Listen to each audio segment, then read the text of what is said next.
Okay, this is a short reminder of how to take derivatives when you have more than one variable present. So for example, say you have a function f of x and y that looks like, let's go with xy, nice and easy, we won't get into the chain rule right now, xy plus y squared. Okay?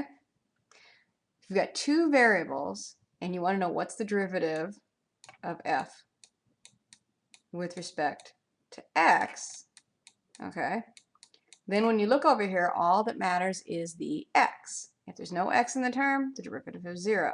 If there is an x, you take the derivative, and everything else is along for the ride.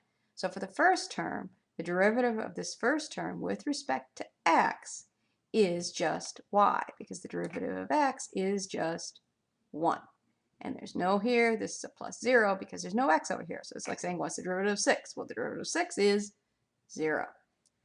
Now if we look at what's the derivative of f with respect to y, we go back to the first term, and it's kind of the inverse. You say, okay, well, the x is along for the ride, and the derivative of the y is just, what is it? It's just 1. But now in this other term here, there's no x's, but it's with respect to y. The derivative with respect to y is just 2y.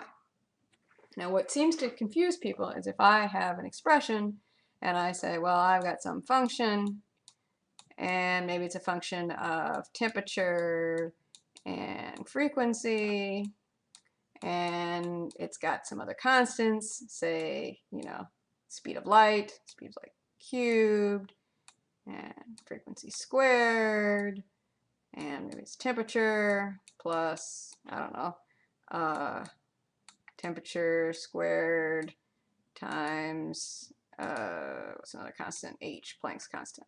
Okay?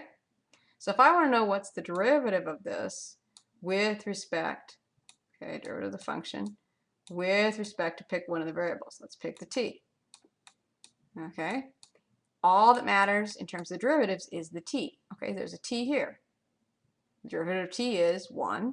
This is just along for the ride. So we just write c cubed nu squared, just like we would if it was a number, 6 or 12 or 45. Plus, here we've got a t, 2t, and the h is along for the ride. Okay? And I'll go up here. Okay, and I'm going to do one more.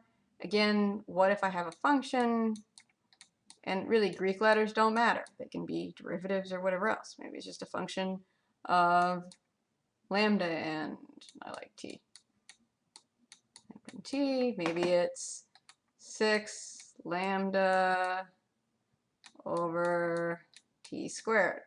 Okay, so if I want to know what's the derivative of the function with respect to, say, let's t, okay, the 6 lambda are along for the ride. 6 lambda, okay, because they're not t, they're just here. The derivative of t, 1 over t squared, okay, you can think of that as t to the minus 2, is just times minus 2, and you lower that, t to the third. That's 3. Okay?